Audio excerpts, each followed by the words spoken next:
constitucional le corresponde determinar los principios que forman la base del derecho público de un país. La siguiente diferencia, el derecho constitucional da directrices y da orientaciones al derecho administrativo. Aquí es donde se da ese principio de subordinación. Y por último, el derecho constitucional, lo principal es la formación de poder soberano que actúa en la administración. Entonces vemos que el derecho constitucional como tal lo que hace es imponer las limitaciones a la administración y de esa forma lo que mencionamos, una norma administrativa no puede ser contraria o no puede contradecir lo que establece la norma constitucional. ¿Por qué? Porque el legislador a la hora de crear leyes, a la hora de crear normas administrativas, lo tiene que hacer dentro de los límites que la misma Constitución regula. En caso exista una contradicción, pues ya sabemos cuáles son los procedimientos legales cuando se legisla o se promulga una norma que es contrario a los principios constitucionales. Es ahí donde entra la función de la Corte de Constitucionalidad como garante que no se violen preceptos constitucionales de ninguna índole. ¿Nos queda clara la relación existente entre el derecho administrativo y el derecho constitucional? Sí, licenciado. Yo tengo una pregunta. Me surgió una duda porque supuestamente el derecho constitucional y el administrativo son muy parecidos e incluso a veces, como dicen, no saben hasta dónde llega uno y dónde empieza el otro. Entonces mi pregunta es si dentro de las características del derecho administrativo está que es dinámico, el derecho constitucional, su característica es que es estático. ¿Qué pasa cuando hay una reforma a alguna norma constitucional? Se convierte en dinámico.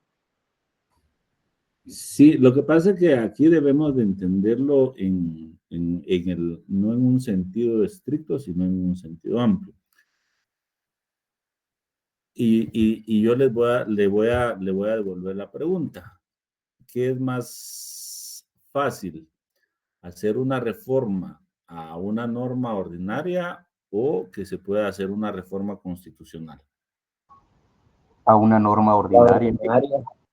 Exactamente. Entonces, digamos, cuando hablamos de temas doctrinarios de derecho, debemos de entenderlos en el sentido amplio de la palabra, no en un sentido estrictamente cerrado.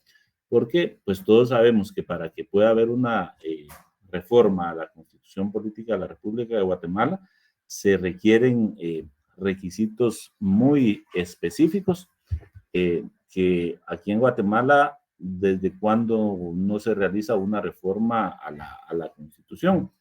Pero sí podríamos decir que en cuestiones administrativas han habido reformas de acuerdo a cómo va cambiando el derecho. No sé si me explico. Sí, licenciado, muy bien, solo me había surgido esa duda, gracias. Muy bien, con gusto. Bueno, otra de las ciencias que tiene relación con el derecho administrativo es el derecho penal. Y en el documento que les dimos, pues ahí dijimos que este tiene relación con el derecho penal porque este garantiza la existencia y el normal desenvolvimiento de la institución administrativa contra los atentados punibles. ¿A qué se refiere? A que la ejecución de ciertas penas y medidas de seguridad implica que la administración ofrezca los elementos materiales y personales para brindar este servicio. El mismo no se limita a lo planteado, sino que además para el desarrollo de ciencias vinculadas sobre el derecho penal, como la criminología, criminalística y otras, es necesaria la creación de órganos que desenvuelvan estas actividades y que tengan a su cargo la gestión de estos servicios. El el derecho, hay un autor que les aparece ahí en la notita que les dimos, que es Alfonso Reyes Echandía. Dice que el derecho penal se clasifica de la siguiente forma: derecho penal administrativo. El derecho penal administrativo lo subdivide en derecho penal disciplinario, derecho penal financiero, derecho penal de policía y derecho penal intencional, dice, pero ahí es internacional. ¿En qué se relaciona el derecho administrativo con el derecho penal? Pues obviamente el derecho penal, recordemos que tiene la característica de la coerción. Entonces, hay algunos aspectos administrativos en los cuales, al haber un incumplimiento por parte del administrador, por parte del administrado, en donde entra en juego el derecho penal para hacer que se cumpla lo resuelto dentro del derecho administrativo. Entonces, esa es la relación que existe entre el derecho administrativo y el derecho penal. También existe una relación entre el derecho administrativo con el derecho procesal. Recordemos que el derecho procesal en general es el que da las normas generales de qué manera se deben dar los procedimientos, es decir, de qué forma se debe llevar a cabo cada una de las etapas ya dentro del derecho procesal administrativo para lograr el cumplimiento de los fines que estamos viendo ahorita en la parte no procesal, sino en la parte general del derecho administrativo. Y de acuerdo al autor que le citamos acá, que es Garcini, dice que el procedimiento administrativo en muchos aspectos es una reproducción del derecho procesal, siempre del derecho procesal en general, porque cuando ya ustedes pasen a estudiar derecho procesal administrativo, se van a dar cuenta que hay hay muchas acciones que se dan que tienen similitud con diferentes ciencias, con diferentes especialidades del derecho que tienen establecidos determinados procedimientos, y el derecho administrativo los toma para aplicarlos para esta normativa. También dice que el carácter supletorio del derecho procesal civil se utiliza cuando no existe una norma de derecho procesal administrativo. Es decir, si una norma de derecho administrativo procesal no contiene una regulación de un proceso, entonces supletoriamente se aplica el criterio del derecho procesal civil. Y el derecho procesal se vale del derecho administrativo para la obtención de los medios, personas y materiales para los órganos administrativos de justicia. Dice que con estos criterios queda establecida la existencia de las relaciones que se dan entre el derecho administrativo con el derecho procesal. Y ahí se va dando la tendencia moderna de la existencia de un derecho procesal administrativo, que como les indicaba, pues eso ustedes ya lo van a ver más adelante. Ahorita nosotros estamos viendo la parte general del derecho administrativo, pero creo que es en el siguiente semestre o en el siguiente año, en donde ustedes van a llevar una clase específica ya de la forma como se va dando el procedimiento. ¿Vamos claros hasta aquí o tienen alguna duda? Todo claro. Muy bien.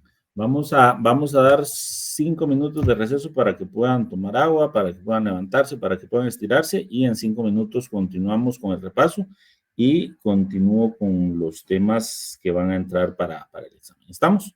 Así que 5 minutos nada más. Gracias, Lee.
Muy bien, vamos a continuar. ¿Están listos? Sí, licenciado. Muy bien. Entonces, otra de las, ya vimos que tiene relación con el derecho procesal, y otra de las ciencias jurídicas con la cual se relaciona es el derecho internacional. El derecho internacional público o derecho de gentes. Este es el ordenamiento jurídico que regula las relaciones entre estados. Anteriormente, los estados solían ser los únicos entes con derechos y obligaciones en el derecho internacional, pero actualmente también son sujetos de derechos y obligaciones todas las organizaciones internacionales, incluidas algunas sociedades mercantiles, y los individuos como tales, quienes tienen la calidad de ser parte del derecho internacional público. Obviamente, esto tiene sus propias normas y sus propias reglas. De esa cuenta es que el derecho internacional público es un conjunto de principios y reglas que desarrollan los derechos y deberes mutuos de los sujetos o de las personas en la comunidad internacional. Entonces, existe también una relación del derecho administrativo con el derecho internacional público, por la relación que se puede dar entre diferentes entes del Estado con entes de otro Estado, o incluso con algunas sociedades mercantiles que tienen relación con entes estatales. Entonces, ahí se aplica principios de derecho administrativo, pero también principios y normas de derecho internacional público, porque aquí se van a regular los deberes que tienen los estados unos con otros y los otros sujetos que son considerados sujetos de derecho en el derecho internacional. Otra de las ciencias con las que tiene relación es con el derecho civil, y aquí quiero que me ayuden. Vamos a dejar que 5 personas de las que no han participado participen y nos indiquen con sus palabras por qué consideran que el derecho administrativo tiene relación con el derecho civil. Así que dejo el micrófono abierto para, muy bien, José Augusto.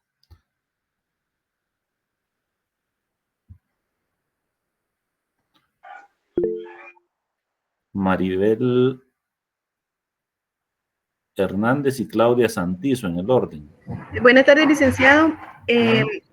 Yo estaba leyendo el documento y el derecho administrativo regula la administración pública, pero el derecho civil se antepone ante esta administración. ¿Por qué? Porque el derecho civil vela por los derechos de las personas. Muy bien, gracias. ¿Y quién sigue de acuerdo al orden que levantamos? Doris.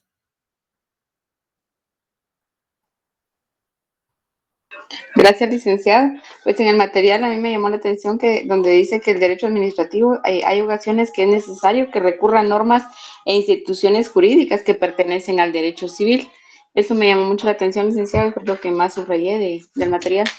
Muy bien, efectivamente, ya vimos que en algunos temas que no están regulados en el procedimiento, en el derecho civil, perdón, en el derecho administrativo, supletoriamente se toman algunas normas civiles procesales. ¿Alguien más? Sí, licenciado, igualmente, al respecto de como lo que comentó la compañera, pues según dice el instrumento que usted nos compartió, pues el derecho administrativo junto con el derecho civil comparte ciertas instituciones, como por ejemplo lo relacionado a la propiedad, ¿verdad? Que tanto es una relación que la regula el derecho civil, pero también el derecho administrativo. Muy bien, efectivamente. Hay temas que están regulados en el derecho civil, que la institución como tal está regulada en el derecho civil, pero que en algún momento puede centrarse el conflicto en una parte meramente administrativa. Pongamos un ejemplo. La propiedad está regulada en el derecho civil, pero puede ser que a alguna persona se le imponga una multa. Vamos a poner un ejemplo un poco simple. Se le imponga una multa con la que, porque se atrasó en el pago del impuesto único sobre inmuebles. Entonces, si bien es cierto, la propiedad está regulada dentro del derecho civil y dentro del derecho constitucional, pero para resolver el tema de la multa o el tema del impuesto, eso lo va a hacer por la vía administrativa. Por ejemplo, ¿se recuerdan ustedes que en el tema del impuesto único sobre inmuebles hay un procedimiento que indica que por ejemplo, hay personas que en su propiedad tienen 10, 15 años que no han pagado el impuesto único sobre inmuebles, pero hay un procedimiento administrativo que establece que las municipalidades no nos pueden cobrar más de 5 años cuando exista ese atraso. ¿Cómo se hace el procedimiento para que no paguemos, por ejemplo, si tenemos 15 años sin pagar el IUCI y lo queremos poner al día o nos exigen que lo pongamos al día? Lo vamos a hacer a través de un procedimiento administrativo. Entonces, ahí encontramos una relación del derecho civil con el derecho administrativo en relación a la propiedad. También nos habla de algunos casos de relación entre el derecho notarial, el derecho registral, y vuelve a hacer mención del derecho constitucional. Recordemos que el derecho constitucional siempre va a tener relación con las diferentes ramas del derecho. Y lo mismo sucede con el derecho mercantil. El derecho mercantil pues regula las relaciones comerciales entre personas jurídicas, tanto individuales como colectivas. En otras palabras, dice Garoni, que regula el ejercicio del comercio. Existe relación entre los órganos mercantiles y los órganos de la administración pública y con los particulares. Y un ejemplo que podemos poner es, por ejemplo, el Estado, recordemos que requiere los servicios o los bienes de comerciantes o de empresas mercantiles. ¿A través de qué procedimiento una persona puede ofertar a una institución del Estado que requiere un servicio o que requiere alguna asesoría, cualquier situación que sirva para el buen desenvolvimiento de la institución? A través, muy bien, vamos a ver quién lo puso acá.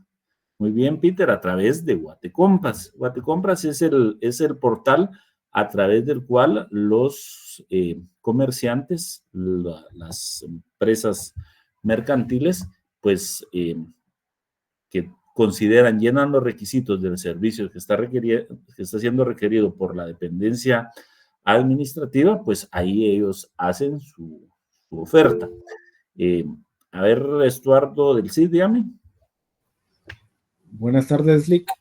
También con respecto a ese tema, todo lo mercantil se da antes inclusive de poder participar en Guatecompras, porque lo que está regulado por la ley de contrataciones están dentro de los requisitos, digamos, que deben estar debidamente registrados, avalados por el Ministerio de Finanzas, con la patente de comercio, libros mercantiles y todo esto que media vez estén registrados debidamente, pueden ser tomados en cuenta como proveedores del Estado. Entonces, toda esa secuencia es donde se relaciona, digamos, el derecho administrativo con el mercantil. Muy bien, es decir, lo que Estuardo nos quiere decir, si le entendí bien, es que incluso antes de que se dé esa relación contractual, existen procedimientos administrativos que las empresas mercantiles deben cumplir para poder participar. ¿Estoy en lo correcto, Estuardo? Así es, Lick, así es. Muy bien. Y efectivamente, cuando se hace el proceso en Guatecompras para proveer un servicio, dependiendo del monto o la cuantía, pues hay diferentes formas de contratación. Pero de manera general, si uno de los oferentes no está de acuerdo porque considera que no, que él sí llenaba los requisitos y la empresa a la que se le adjudicó no, ¿a qué procedimiento recurre? Pues recurre a un procedimiento administrativo para hacer valer su inconformidad. ¿Estamos de acuerdo la relación que tiene el derecho administrativo con el derecho mercantil? Muy bien. No sé, perdí ahí quién había levantado la mano. Ah, Doris. Doris Urizar, o se le había levantado la mano. Sí, licenciado, disculpe, fue un error. Ah, muy bien. Bueno, entonces el derecho mercantil es otra de las ciencias jurídicas con las cuales tiene relación el derecho administrativo.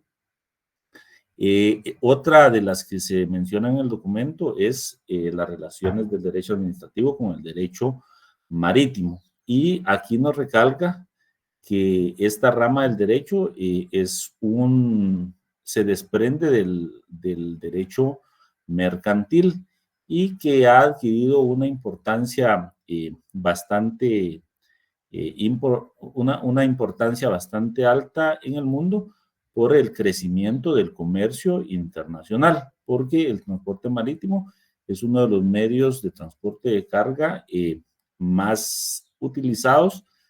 Es uno de los medios de transporte en donde se reducen costos y, por lo tanto, un medio para realizar el comercio internacional. Entonces, de la misma forma, existe vinculación entre el derecho marítimo y el derecho administrativo de acuerdo a las características de la organización administrativa. Es decir, de las empresas que tienen a su cargo la actividad del tráfico marítimo desde el punto de vista interno y la relación que tienen con las dependencias de la administración. Y ahí nos pone un ejemplo, en Guatemala, todo lo relacionado con puertos, carga y descarga de mercaderías de este medio de transporte se encuentra regulado y controlado por la administración pública. Es decir, todo el tema de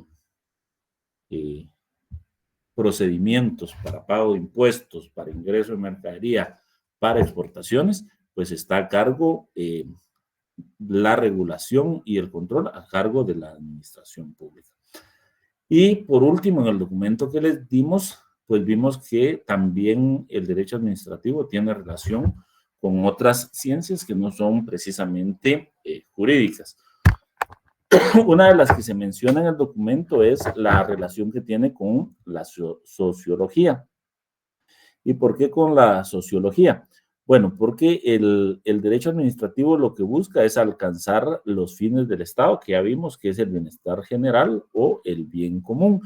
Pero para eso es necesario que a través de la sociología coadyuve a conocer cuáles son los problemas sociales y cuáles son las posibles soluciones a la problemática social para poder satisfacer el bien común.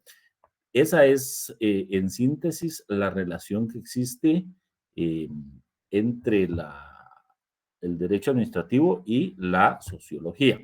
También tiene relación con la estadística porque recordemos que la estadística lo que nos brinda es a través de datos, nos puede dar una radiografía de hechos sociales. Por ejemplo, a través de los censos, del catastro y de las estadísticas que se realicen, pues le permite al administrador tener una radiografía o tener un panorama más claro hacia dónde debe ir el enfoque de los recursos indispensables para poder satisfacer las necesidades de la población de acuerdo a la actividad administrativa que le haya sido encomendada.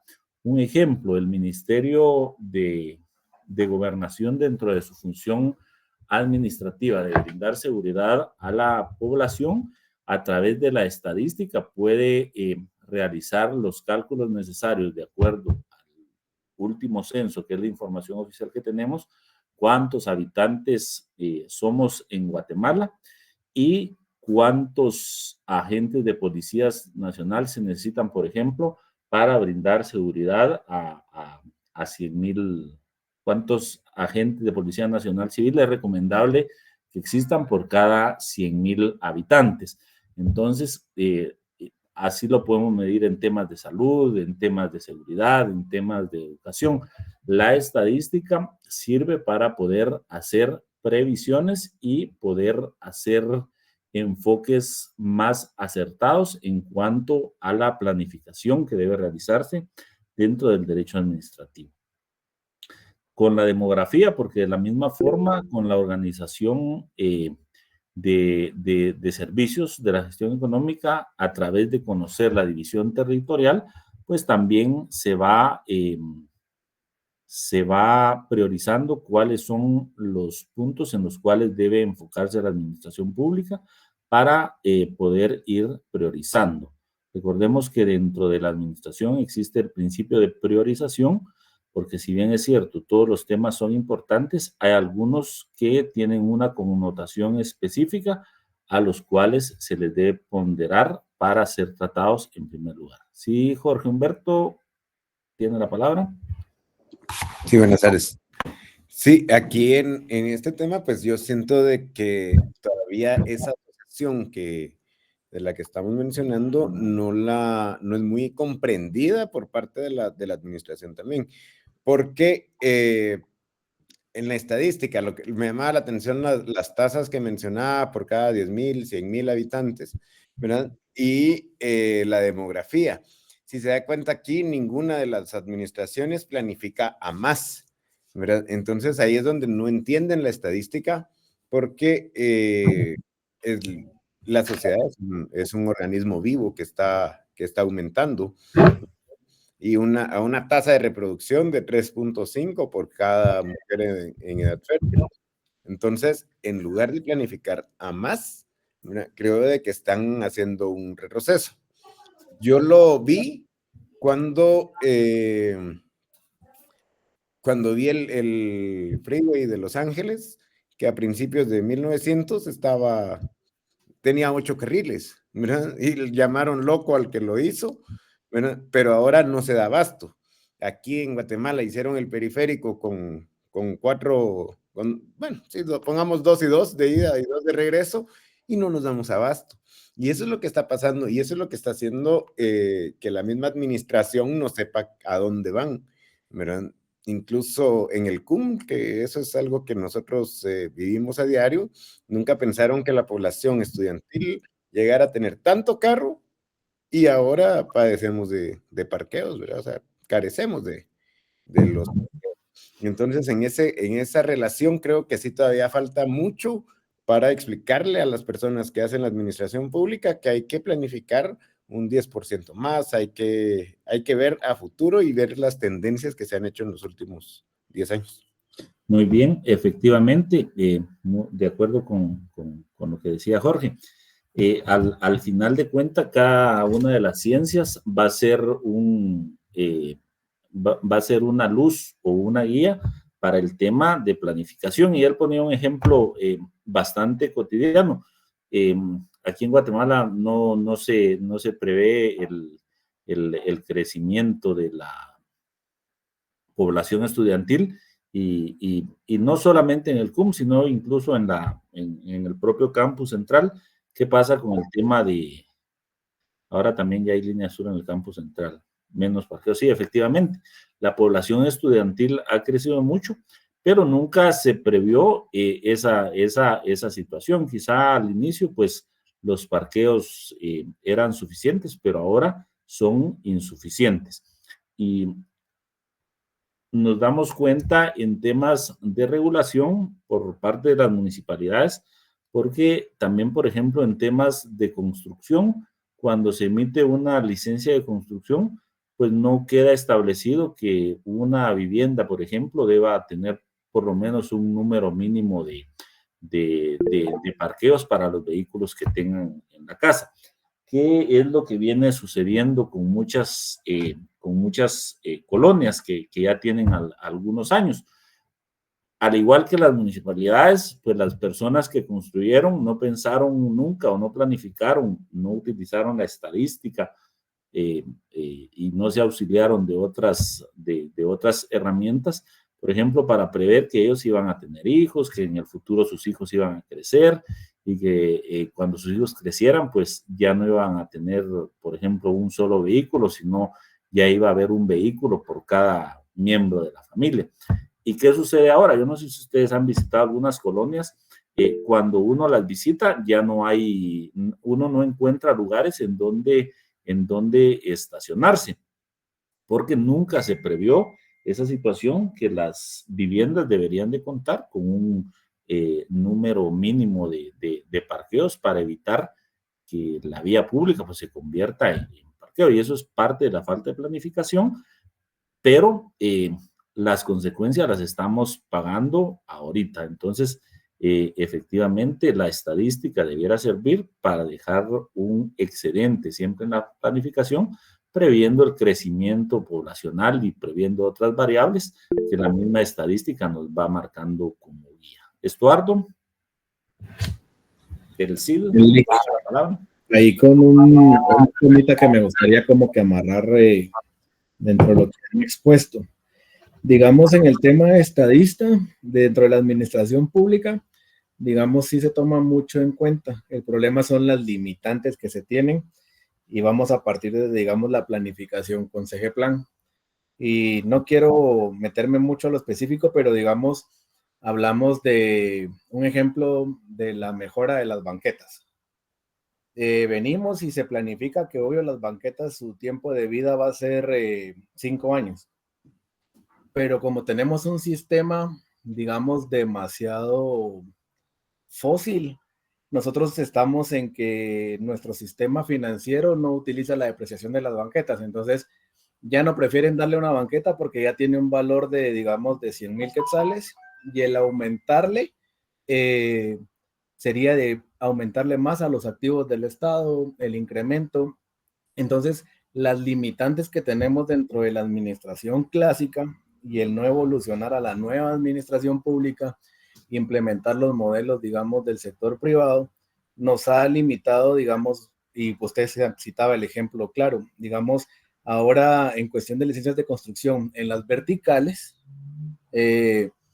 se otorgan las licencias y sin embargo nos está afectando todo lo que son drenajes, parqueos, distribución de agua, tuberías, que son obsoletas, que deberían de tomarse en cuenta cada vez que se otorga esto para un crecimiento. Entonces, creo que esa falta de armonía dentro de una y la otra nos han permitido, porque nosotros vemos en los departamentos de planificación y cada uno hay estadísticas, todo eso se van a las planificaciones de ordenamiento territorial y todo esto, pero se quedan solo ahí, en libros, porque no son aplicables, porque ha avanzado en la teoría, pero en la práctica aún somos muy obsoletos. Entonces yo creo que ahí tenemos el claro ejemplo cómo se mezcla con la sociología, la estadística, la geografía y la historia en un simple caso, digamos, cotidiano de desarrollo social.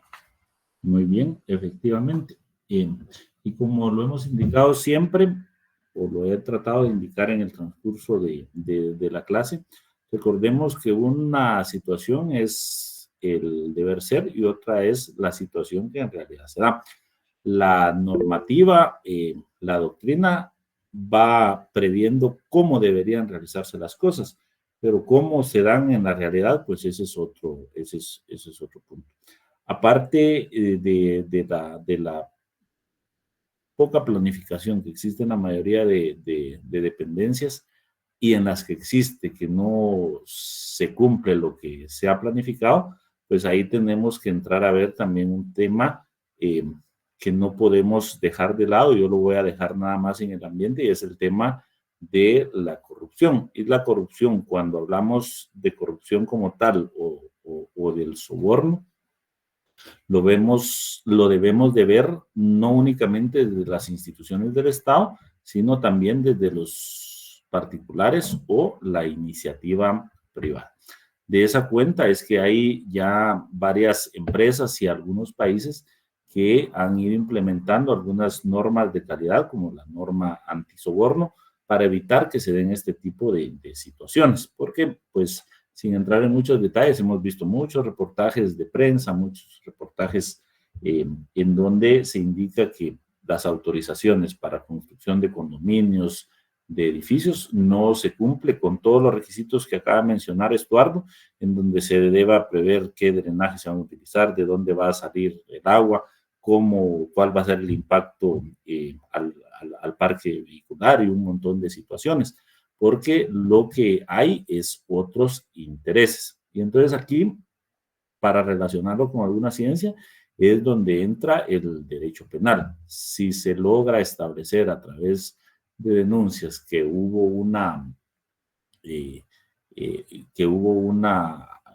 autorización sin llenar los requisitos, ya estamos hablando de temas en donde posiblemente hay actos de corrupción y es donde entra el derecho penal, pero debe de superarse antes la parte administrativa porque si no se va a plantear una cuestión prejudicial y no se va a poder entrar a conocer desde el ámbito penal esa posible irregularidad mientras no se resuelva la parte administrativa. Entonces, el tema de la administración pública es complicado, pero lo que podemos resaltar acá es que sí existen las herramientas para que pues en el futuro, aunque sea poco a poco, vayamos dando los pasos para auxiliarnos de estas ciencias y poder hacer una planificación lo más cercana a la realidad y que las instituciones avancen siempre en beneficio de la población.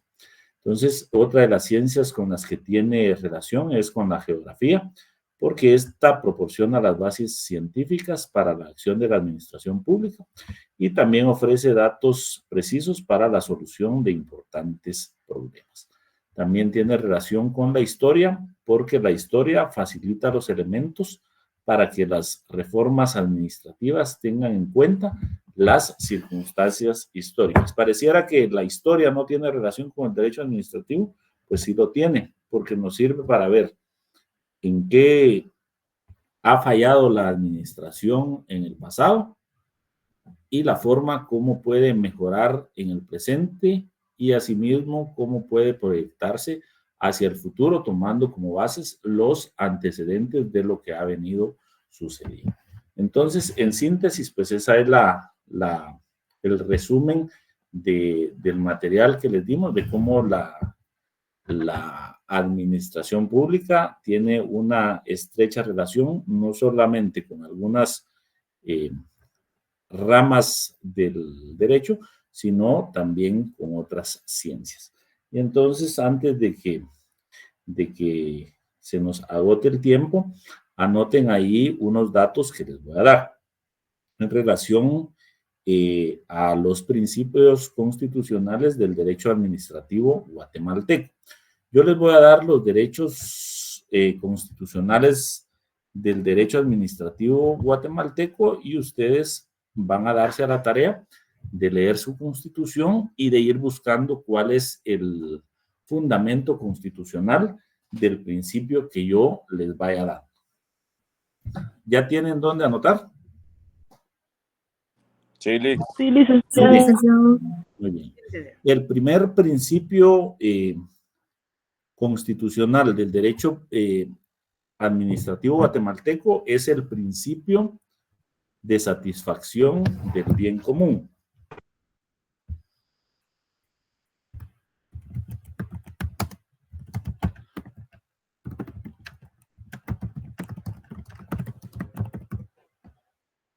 ¿Cuál es el fundamento constitucional? Pues ese ya se los dimos. Ese lo encontramos en el artículo 1 y en el artículo 2 constitucional. ¿Alguien que nos explique así brevemente en qué consiste el principio del bien común?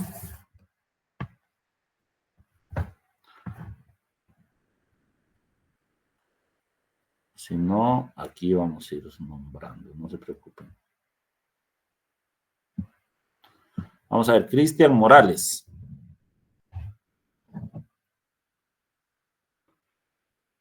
Cristian Morales.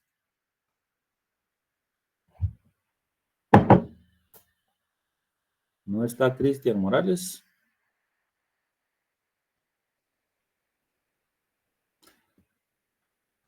Muy bien. Daniel Ruiz. Daniel Ruiz.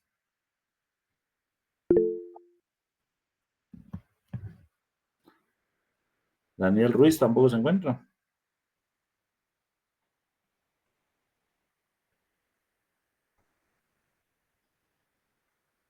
Muy bien. Vamos a seguir. Diego Yoc.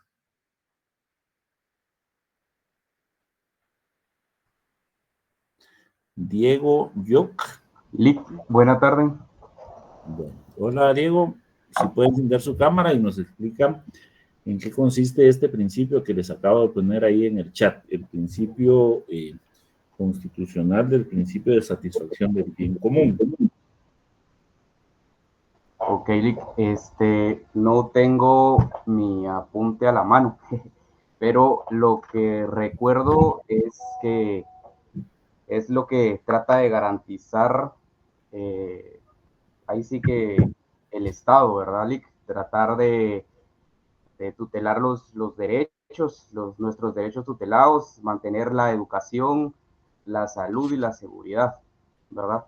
Es de garantizarnos esos derechos tutelares. Muy bien. ¿Alguien que le quiera ayudar por aquí? ¿O seguimos designando nosotros?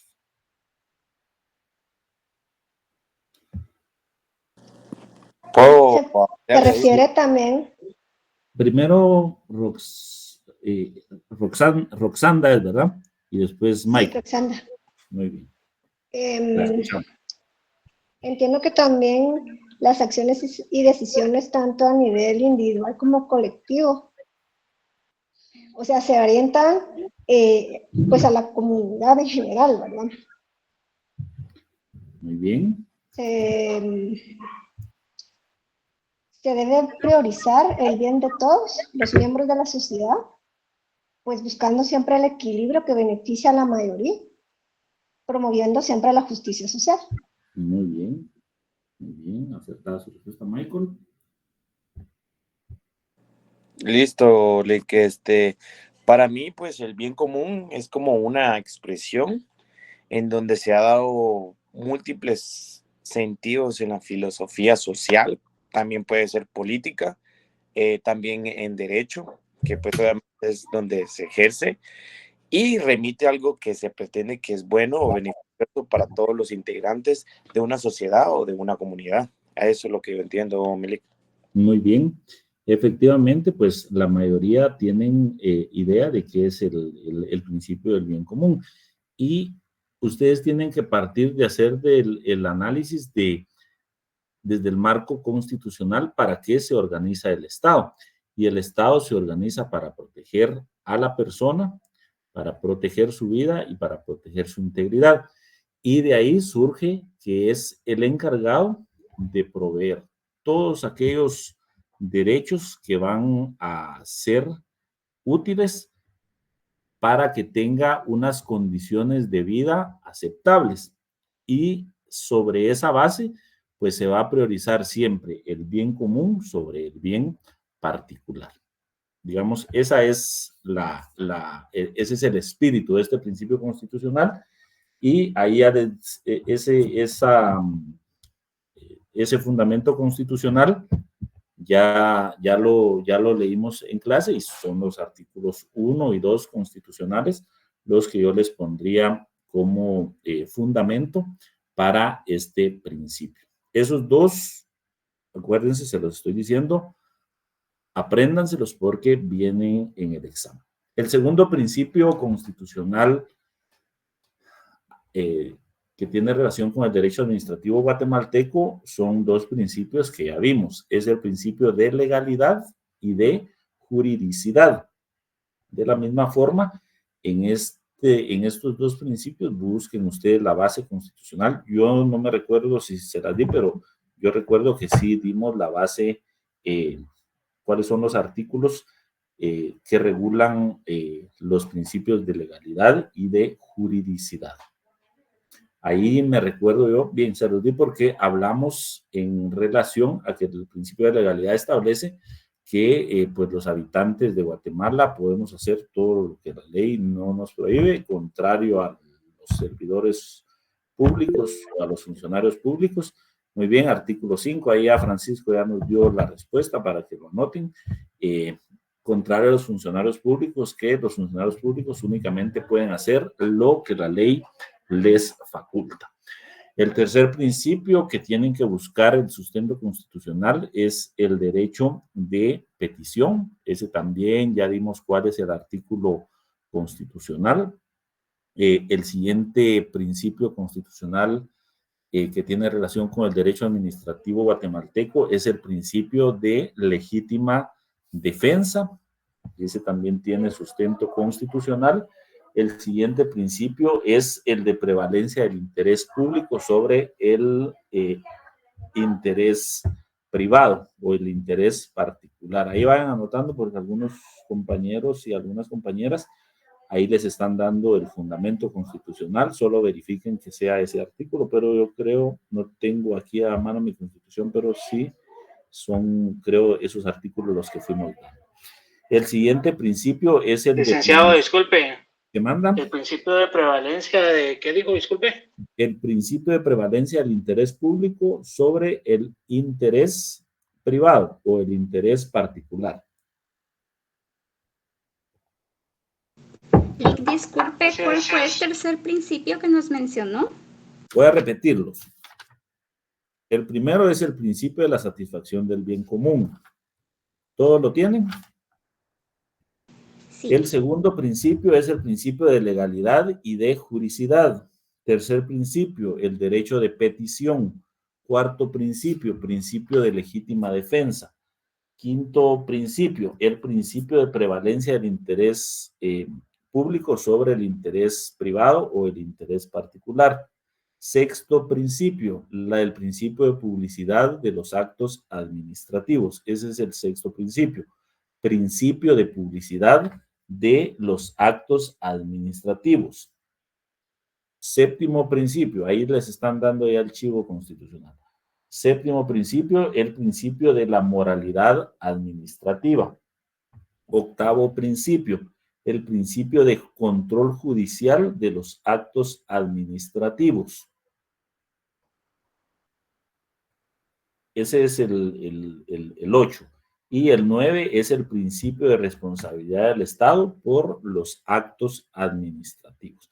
Entonces, a estos 9 principios constitucionales que tienen relación con el derecho administrativo guatemalteco, la tarea que a ustedes les queda es leer su constitución y a cada uno de esos principios ponerle su normativa o su fundamento constitucional. Puede ser que alguno de estos principios ven en el examen, el principio de satisfacción del bien común, sí, seguro que viene. Me recuerdo que sí lo anotamos en el examen, entonces no pierdan de vista el artículo 1 del artículo 2 constitucional. Claudia Santizo, por favor. Licenciado, disculpe la molestia, ¿podría usted ser tan amable de repetirme el último principio? A ver, alguien que haya anotado el último principio que se lo diga a la compañera. Principio de responsabilidad del Estado por los actos administrativos. Muy bien, gracias, Daniela. Ese es Gracias, el principio, compañera. El de responsabilidad del Estado de los actos, por los actos administrativos que realiza. Entonces, les queda como tarea añadir el fundamento constitucional de estos principios constitucionales, pero que ya están enfocados específicamente al derecho administrativo guatemalteco. El 12 de legítima defensa, ahí pónganle atención al chat porque hay unos compañeros que ya les están ahorrando el buscarlo, pero eso no quiere decir que no vayan a repasar o no vayan a leer su constitución. Para los que estuvieron en primera clase, ¿qué lectura les recomendé que hicieran obligatoria para nuestro curso? Del artículo 1 al artículo 47 de la Constitución.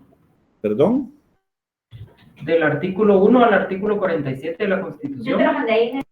Muy bien. Que repasen su Constitución, porque este es el fundamento de todas las clases de Derecho en sus diferentes ramas que ustedes van a llevar en los semestres que les quedan, y les va a ser útil para todos estos cursos. A ver, Maribel Hernández. Licenciado, ¿su contenido para el examen llega hasta el último día de clase o llega el día de hoy? El contenido va a llegar, miren, va a llegar a lo que les voy a dar para el día lunes, que ya lo estamos finalizando. La licenciada Mérida les dio las fuentes del derecho administrativo, ¿verdad? Es correcto. El día lunes yo nada más les voy a ampliar, voy a hacer una ampliación de las fuentes específicas del derecho administrativo, y hasta ahí va a llegar el contenido del examen. Y el día viernes, si Dios permite, de la siguiente semana, que todavía hay alguien que le dé el octavo principio al compañero. Control judicial de los actos administrativos. Gracias, Diego. Ese es el octavo principio. Muy bien. Entonces, les decía, el día lunes yo voy a finalizar de ampliar un poquito lo que les dio la licenciada Mérida en relación a las fuentes del derecho administrativo, y si les parece, el día viernes vamos a hacer un repaso general presencial de los temas que hemos visto en clase y que van a ser sometidos a examen. Entonces, para que estén tranquilos, los que tienen el libro y pueden ampliar lo que yo les he ido dando en clase, enhorabuena. Los que no tuvieron oportunidad de comprar el libro, básense en lo que yo les he dado en clase, porque mi examen se va a circunscribir únicamente a lo que les he explicado, y con lo que veamos el día lunes vamos a cubrir todos los temas que están en el programa de estudios, y de esa forma vamos bien con el cronograma de actividades. Hay temas en los que ustedes tienen que profundizar, hay temas en los que hay que ahondar, pero recuérdense que las clases que nosotros como catedráticos les damos es la base, pero ustedes como buenos abogados tienen que investigar, tienen que leer y profundizar en los temas para su conocimiento. Para efectos de examen vamos a evaluar el contenido que yo les he dado a través de las diferentes clases. ¿Tienen alguna duda, alguna pregunta o una sugerencia? Muy bien. El trabajo que les dejé viene sobre 5, se los califiqué sobre 5 puntos. El examen viene sobre 25 puntos. Viene un examen bastante sencillo y voy a tratar de explicarles cómo viene. Viene una primera serie que vale 5 puntos. Solo déjenme. Bueno, viene la primera serie que vale 5 puntos. Son 5 preguntas de respuesta directa. Luego viene una segunda serie que tiene, porque ya lo tengo hecho, Luego viene una segunda serie con 15 preguntas, que es de falso y verdadero. Cada pregunta vale 1 punto. Ahí ya llevamos 20 puntos. Y luego viene una tercera serie que vale 5 puntos, y ahí lo que tienen que hacer es desarrollar un tema específico y anotar el fundamento constitucional de unos artículos que leímos en clase. Así que el examen viene, considero, bastante sencillo. Con las respuestas de falso y verdadero, ustedes pueden sumar ahí 15 puntos, con el desarrollo de sus conceptos y del fundamento otros 20. Y las preguntas de respuesta directa pues son bastante elementales y bastante fáciles, pero por eso le dejamos únicamente 5 puntos. Y pues ya estamos terminando de calificar los trabajos.